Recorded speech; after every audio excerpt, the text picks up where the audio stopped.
É... Um, dois, três. Olá, gente!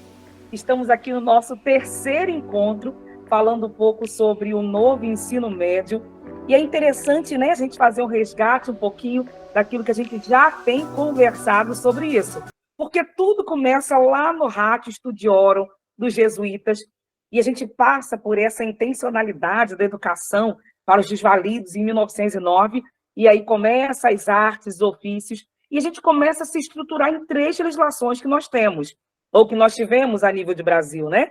A 4.024/61, a 5.692/71, que tem muito a ver conosco em relação ao ensino médio, porque é uma lei que se volta toda para a questão da profissionalização do ensino, e a nossa atual legislação, que é a 93/94/96.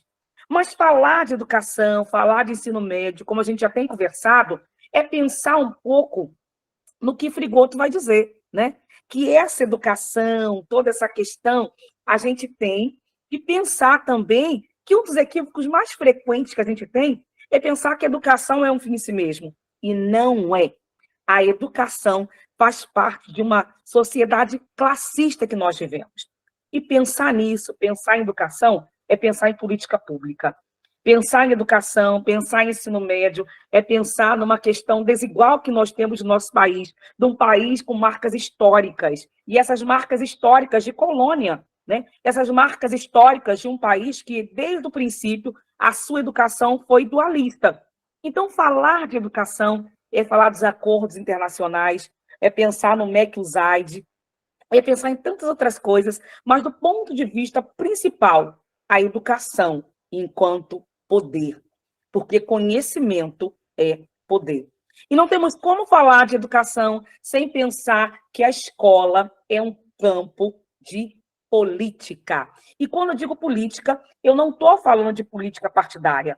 Quando eu digo política, eu não estou falando de política de partido A, de partido B, eu estou falando de política enquanto tomada de decisão. Eu estou falando política enquanto posicionamento. Como diz Paulo Freire, a educação não é neutra. E a escola, durante todo o seu percurso, sempre tem sido um campo de política, e política do ponto de vista de intencionalidade da ação, e política e pensar nisso enquanto tomada de decisão. Então, políticas públicas, a luta de classe dessa sociedade desigual, que vem desde a época lá dos jesuítas, desde a época da exploração, desde a época dessa massificação de um conhecimento em detrimento de outro, é pensar que escola é campo de poder. Não podemos falar de qualquer intencionalidade educativa sem pensar em tudo aquilo que está imbuído de trás dessa questão. E aí, quando a gente fala de ensino médio, quando a gente fala de história do novo ensino médio, a gente precisa entender. Isso tudo está num aspecto muito político. Por quê? Aí eu coloco aí que 13 é diferente de 52.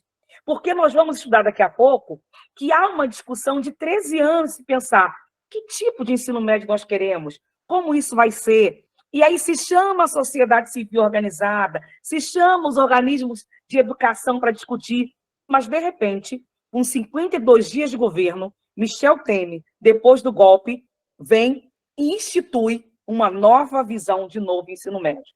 Não levando em conta todos esses 13 anos de discussão, não levando em conta toda essa questão, e com 52 dias de governo, num aligeiramento, se institui a medida provisória 746, e aí está o novo ensino médio. Dessa forma, com aligeiramento, 52 dias de governo, e se coloca tudo isso para rodar. Mas essa história é antiga. E aí, por que que essa história é antiga?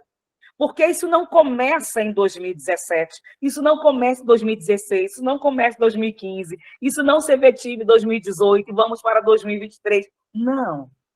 Essa história já começa a se pensar nesse ensino médio dualista, nesse ensino médio voltado para uma seção, né? Para um hiato entre o pensar e o fazer, se começa lá com FHC também, no decreto 2208. E o que versava esse decreto 2208? O que versava essa questão toda que se discute lá em 1997? Essa questão desse ensino médio voltado para a profissionalização.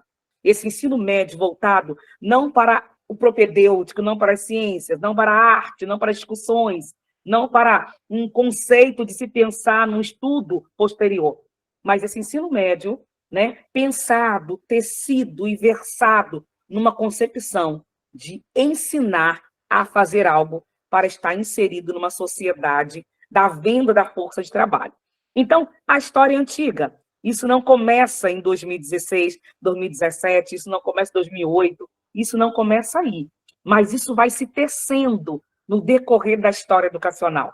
Por isso que eu disse lá no nosso primeiro encontro, que pensar em novo ensino médio é entender história da educação no Brasil. Isso é super importante. E para isso, nós vamos para o nosso quarto encontro daqui a pouco, que eu vou falar um pouquinho da linha histórica do novo ensino médio. Obrigada pelo nosso diálogo nessa hora. Um abraço e eu te espero no próximo vídeo.